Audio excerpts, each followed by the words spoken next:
অনেক অনেক শুভেচ্ছা। আর সার্টিফিকেট শাশ্বতী দিকে অনুরোধ করবো সার্টিফিকেটটা প্রদান করতে। আমাদের general secretary doctor Shashwati Das. আসসালাম। সেরা সেরা বাঙালির সম্মান, সেরা সেরা সাংবাদিক।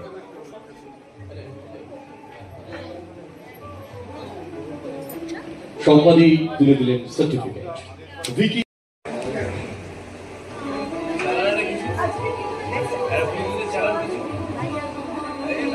Suresh Gupta, new today.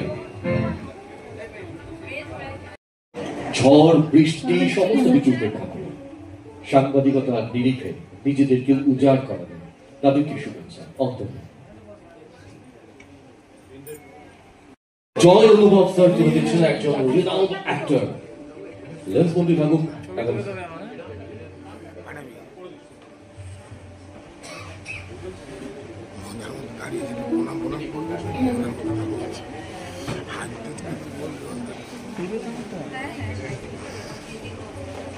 জয় অনুভব তুলে দিচ্ছেন সম্মাননা আটটাও দুরন্ত।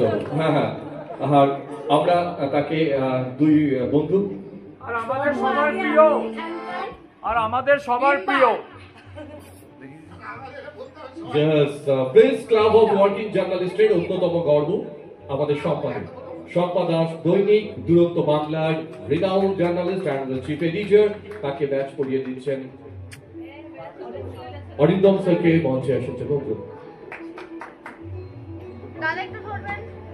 Suresh Gupta sir, news today.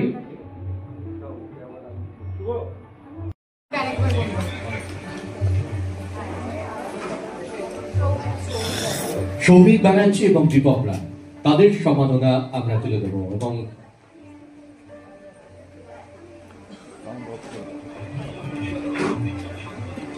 Dipak রায়, তার সম্মাননা আমরা সম্পা ম্যাডামের হাতে তুলে দিচ্ছি।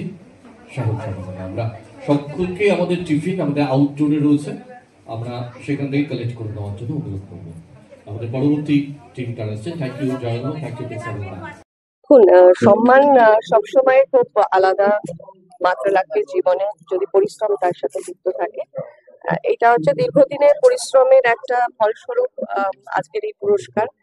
আর এই বাঙালি হিসেবে পশ্চিমবঙ্গে 25 বছর কাজ করে যাওয়া, আর আমাদের ট্রেডে মানে ইন্ডাস্ট্রিতে, বাংলা চলচ্চিত্র, বাংলা টেলিভিশন ইন্ডাস্ট্রি, যেটাকে আপনারা টলিউড হিসেবে চেনেন, press club of journalist association যে আমাকে এর জন্য ভেবেছেন, এই সম্মানের জন্য, তার জন্য আমি সবার কাছে কৃতজ্ঞ। সবাইকে আমাদের বিজয়ার শুভেচ্ছা, মানে আমার তরফ থেকে, আমার পরিবারের তরফ থেকে, আমার তরফ থেকে বিজয়ার শুভেচ্ছা জানাচ্ছি। এবং সামনেই আমাদের আলোর উৎসব, আমাদের দীপাবলি, শুভ দীপাবলি, মায়ের পুজো। গতকাল থেকে ধানতেরাস পড়ে গেছে, তাই জন্য সবাইকে আমি আলাদা করে এইটুকুই বলতে চাই যে এই যে সময়টা, উৎসবের সময়, বিশেষ করে আমার তরফ থেকে একটা বার্তা, যেন মানুষের পাশে থাকে, বিপদে আপদে যেন সাহায্যের হাত বাড়িয়ে দিতে থাকে, যেটা আমাদের বাঙালির পরম পাওয়া। কারণ এই উষ্ণতা, এই আন্তরিকতা পশ্চিমবঙ্গ ছাড়া বোধহয় আর কোথাও পাওয়া যায় না। আমরা সবাইকে আপন করে নিতে পারি, যেভাবে আমাকে আপন করে নিয়েছে জার্নালিস্ট অ্যাসোসিয়েশন, আপনাদের অ্যাসোসিয়েশন, যারা আমাকে এই সম্মান দিয়েছে। আর এই একটি ছবি আমি দেখাতে চাই। দীপাবলি আসছে, তার আগে এটা বোধহয় আমার শ্রেষ্ঠ পাওয়া। এই সম্মানের যোগ্য যে আমাকে ভাবা হয়েছে, তার জন্য আমি কৃতজ্ঞ, সত্যি কর্তৃপক্ষের কাছে কৃতজ্ঞ যে আপনারা যেভাবে আমাকে ভালোবাসা দিয়ে এসেছেন। আগামী দিনেও যদি ছোট পর্দা, বড় পর্দা, বিভিন্ন যে আমি কাজগুলো করি, আমার কাজের মাধ্যম, যে মাধ্যম দিয়ে আপনাদের কাছে পৌঁছানোর চেষ্টা করি, সেই মাধ্যমে আপনারা আমার সঙ্গে থাকবেন। আজকে আপনার একটা বিশেষ দিন, সংবাদ ছেড়ে এখানে চলে এসেছে, আপনার জন্মদিন আজকে। হ্যাঁ, আজকে আমার আবির্ভাব দিবস। আর আমি এখন ছুটে যাচ্ছি গড়িয়াহাটে আমার বাপের বাড়িতে, যেখানে আমার সবকিছুই, আমার বাবা মা আছেন ওখানে, তাদের আশীর্বাদ ছাড়া আজকের দিনটা মানে পুরো হবে না আর কি। আর তারপরে এখানে ছুটে আসার মানে এই সম্মানটা পাওয়া এর থেকে ভালো তো কিছু হতেই পারে না। কারণ জন্মদিনে আহ, নিজের কাজের মাধ্যমে যে সম্মান মানুষ পায় তার বোধহয় স্থান আলাদা জায়গায় থাকে, মনে থাকে। আর সেই মনটা যে আজকে একটুখানি আবেগপ্রবণ হয়ে গেছে যে জন্মদিনের এই সম্মানটা পেয়ে, তাতে আমি আর বেশি কিছু কথা বলতে চাই না। আজকে প্ল্যানিং এর মধ্যে আমি এখন বাবা মাকে প্রণাম করতে যাব, তারপরে বাড়িতে যাব, আমার পরিবারের সাথে একটা ছোট্ট গেট টুগেদার আছে, তারপরে আমার শুটিং এর অনেক বন্ধু বান্ধবরা শুভাকাঙ্ক্ষী তারা আসবে বলেছে বাড়িতে। তো ব্যাস এই। আর সর্বভারতীয় ধনতেরাসের যে উপলক্ষ, সেইটা কিভাবে দেখেন আমরা বাঙালি হিসাবে?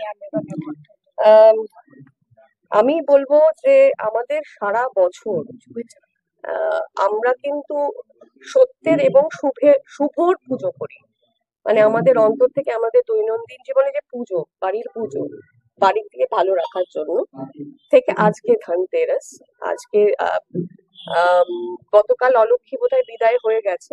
সুতরাং মন থেকে যদি আমরা চাই আমাদের পশ্চিমবঙ্গেও এই ধনতেরাসের তাৎপর্য আগামী দিনে মানুষ আরো ভালো করে বুঝতে পারবে, কারণ মানুষের মন সোনার। ধন্যবাদ। একটু দাঁড়াতে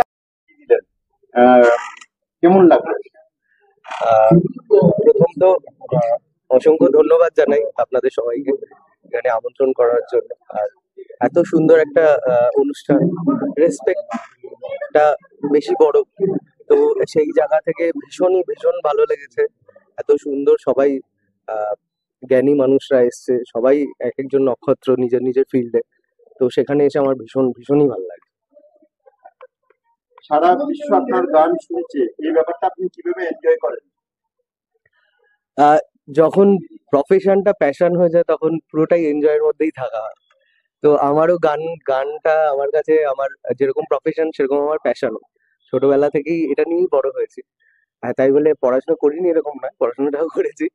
তো আমার মাও একজন ক্লাসিক্যাল মিউজিকে গোল্ড মেডেলিস্ট, তো সেখান থেকেই আমার মিউজিকের জার্নি শুরু। তো সেখান থেকে বলবো যে পুরোটাই মানে ভগবানের, মা বাবার, আপনাদের সবার আশীর্বাদ যে এই মিউজিকটা নিয়ে এগোতে পারছি কিংবা এটা নিয়ে চলতে পারছি, তো এইটাই। ক্লাসিক্যাল মিউজিক না শিখলে গান বাজনা করা সম্ভব নয়। সেক্ষেত্রে আজকালকার দিনে খুব সহজে গানের একটি মঞ্চ পেতে চায়, সেটা সম্পর্কে কি বলবেন? এটা তো কিছু ক্ষেত্রে একদমই ঠিক, কারণ ক্লাসিক্যাল মিউজিক হলো কি বেস যেটাকে বলে। আমাদের যদি ছোটবেলা থেকে আমরা মাধ্যমিক দিয়েছি যখন, তো আমরা ক্লাস 1 থেকে ABCD পড়ে তারপরে তো জায়গাটায় এসছি, তো সেখান থেকে দাঁড়িয়ে ক্লাসিক্যাল মিউজিকটা ভীষণই আবশ্যক। এবার কিছু ক্ষেত্রে যেমন শুনে মানুষ শ্রবণ, এটা যেরকম সঙ্গীতটা আমাদের শেখারও বিষয়, তো সেখানে শ্রুতিরও একটা বিষয় আছে। তো শুনেও গান হয়। তো ফোক আর্টিস্ট যারা আছেন তারা শেখা বলতে ক্লাসিক্যাল মিউজিক, তাদের তো যারা শিখছে আলাদা ব্যাপার, কিন্তু সেই ক্ষেত্রে সবসময় যে ক্লাসিক্যাল মিউজিকটা দরকার পড়ছে গানের ক্ষেত্রে সেটা নয়, বাট ক্লাসিক্যাল মিউজিকটা আমার তো মনে হয় ভীষণই জরুরি। কারণ বিভিন্ন ধরনের গান গাওয়ার জন্য, গলা তৈরি করার জন্য প্রথমত ক্লাসিক্যাল মিউজিক, তো এটাই বলবো যে ক্লাসিক্যাল মিউজিকটা অবশ্যই ভীষণই জরুরি, ভীষণই দরকারি। একটু দাঁড়াতে হবে। যারা মধ্যপ্রদেশ, যে তারা এমন কিছু মানুষকে সম্মানিত করলেন যাদের দ্বারা সমাজ উপকৃতই হয়। তাই এই ধরনের মানুষকে সম্মানিত করার মধ্যে দিয়ে একটা সমাজের কাছে বার্তা যায় যে ভালো কাজ করলে স্বীকৃতি জন্য অপেক্ষা করতে হয় না, স্বীকৃতি মানুষ অটোমেটিক্যালি পেয়ে যায়। এবং এদের এই স্বীকৃতির মধ্যে দিয়ে যাদের স্বীকৃতি দেওয়া হলো, সম্মানিত করা হলো, তাদের খুব একটা কিছু যায় আসে বলে আমার মনে হয় না। কিন্তু উদ্যোক্তারা সম্মানিত হলেন, এরকম মানুষকে সম্মান যায়। বারবার সংবাদ মাধ্যমের উপরে বিভিন্ন রকম ভ্রুকুটিও মানুষের থাকে, সেক্ষেত্রে রাজনৈতিক নেতৃত্ব হিসেবে, বরিষ্ঠ নেতৃত্ব হিসেবে কি বার্তা থাকবে? আমি আবার বলি, আমার কাছে সংবাদ মাধ্যম বিবেকের মতো। আমি মনে করি সংবাদ মাধ্যমের তার ইউএসপি হচ্ছে তার নিরপেক্ষতা। সংবাদ মাধ্যম নিরপেক্ষভাবে কাজ করুক, কঠোর থেকে কঠোরতম সমালোচনা করুন, কিন্তু যেটা সমালোচনা সেটা সমালোচনা, যেটা প্রশংসা সেটা প্রশংসা করা উচিত। এবং কোনো অবস্থাতেই সংবাদ মাধ্যম যেন কারোর কাছে আত্মসমর্পণ না করে, এটাই। দাদা, আবার একটা দুর্গাপুরের ঘটনা, কি বলবেন? দুর্গাপুরের ঘটনা তো আপনারা দেখতেই পাচ্ছেন। দুর্গাপুরের ঘটনা আমার মনে হয় মানুষ এতদিনে কোনটা জল আর কোনটা দুধ বুঝতে পেরে গেছে। দেবদা, কালকে সবুজ মঞ্চ একটা প্রেস বার্তা করলেন, বললেন কি এখানে বেআইনি ভাবে পটাকা যেটা গ্রিন ক্র্যাকার বলে বিক্রি হচ্ছে, এখানে পুলিশে সাহায্য করে এটা কোনো দেখুন, এটা আমি জানি না, আমি খোঁজ নিয়ে বলতে হবে। ওয়ার্কিং কমিটি তো তাদের উদ্যোগে এই যে সেরা বাঙালি সেরা সম্মান, তো এটা তো খুবই ভালো উদ্যোগ। এবং আমরা এখানে সত্যি আপ্লুত যে আমাদের যে কাজ বা যা বিষয় সেগুলোকে সমাজের সবার সামনে আমরা তুলে ধরতে পারবো। এবং যে কারণের জন্য আজকে আমি এখানে এসেছি, আমি মূলত জ্যোতিষ বিষয়ে আছি, আমি জ্যোতিষাদিত্য অমিত ধর। তো আগামী দিনে যাতে আরো সুন্দরভাবে এই সাবজেক্ট নিয়ে হতে পারি, এই সাবজেক্ট নিয়ে রিসার্চ করতে পারি, সেটাই আমার লক্ষ্য। এবং ইনারির যা উদ্যোগ, তাতে আশা করি ভবিষ্যতে আরো অনেক মানুষ, প্রতিভাধর মানুষ তাদের যোগ্য সম্মান অবশ্যই পাবে। আমার নাম, আমি জ্যোতিষী, আমার নাম জ্যোতিষাদিত্য শ্রী অমিত ধর। আর আপনি দীপাবলি বার্তা কি দিতে চান সব মানুষদের জন্য? সকলের উদ্দেশ্যে বলবো যে শুভ বিজয়া, তৃতীয় শুভেচ্ছা। এবং আগামীতে যে দীপাবলি আসছে, প্রত্যেকের পূজা সুন্দরভাবে কাটুক, সবাই সুন্দরভাবে থাকুক, সবার জীবন গড়ে উঠুক আনন্দ। কিভাবে দেখছেন বিষয়টা? সেইভাবে ভাবিনি যে সঙ্গীত আর সাংগীতিকতা আলাদা আলাদা। একসঙ্গে এসে ভালোই লাগছে, সবার সঙ্গে পরিচয় হচ্ছে, ওভারঅল ভালো লাগছে। কি বার্তা থাকবে সমাজের কাছে? সমাজের কাছে বার্তা দেওয়ার মতো আমি খুবই নগণ্য একজন মানুষ, বাট হ্যাঁ, সবাই ভালো থাকুক, যে আশেপাশের যে অসামাজিক কাজ বন্ধ হোক, এটুকুই বলবো। বাংলা গানের অস্তিত্ব নিয়ে আগামী দিনে কতটা আশা করব? বাংলা গানের অস্তিত্ব কিংবা আশা, এইটা ডিপেন্ড করছে কিন্তু বাংলা ভাষাটা ওঠার ব্যাপার। বাংলা ভাষাটা সারা বিশ্বের কাছে আসার ব্যাপারে। তো বাংলা ভাষা বিশ্বের কাছে আছে অবশ্যই, সেটা আরো বড়ভাবে যখন যাবে তখন বাংলা গান সমস্ত কিছু বাংলার ওরিয়েন্টেড উঠবে। শুভঙ্কর দেবনাথ। ঠিক আছে। তো মাউন্টেনিং এমন একটা স্পোর্টস যে লোকজন খুব কমই জানে এই সম্বন্ধে। তো এরকম একটা জায়গা থেকে যে চ্যানেল মানে কমিটি যে আমাদেরকে সিলেকশন করেছে এবং এরকম লোকজন তুলে আনছে, তার জন্য ওনাদের প্রতি আমি অত্যন্ত কৃতজ্ঞ। খুবই ভালো লাগছে, কারণ আমাদের যে কাজ, সেই কাজটা কিন্তু সাধারণ মানুষ দেখতে পায় না, বা মানে হঠাৎ করে তারা বুঝতে পারে না। কিন্তু ওনারা যে এই সুন্দরভাবে মানে বিবেচনা করে আমাদেরকে নিয়ে এসছেন এবং অ্যাওয়ার্ডটা দিচ্ছেন, সেটা আমাদের সত্যি ভালো লাগছে। আমার নাম শুভেন্দু মন্ডল, আমি থাকি কালিকাপুর, দক্ষিণ চব্বিশ পরগনা। দীপাবলিতে আপনারা সবাই খুব ভালোভাবে দীপাবলি কাটান এবং যাতে পরিবেশের কোনো রকম অসুবিধা না হয়, তাই জন্য আপনারা একটু সচেতন থাকুন, যাতে পরিবেশটা ভারসাম্য ঠিক থাকে। এই সময় এত আতশবাজি আর হয়, যেটার জন্য পরিবেশে অনেক রকম সমস্যা তৈরি হয়। তো আপনারা অবশ্যই দীপাবলিটাকে এনজয় করুন, একটুখানি সমাজের প্রতি একটু সচেতন থাকুন।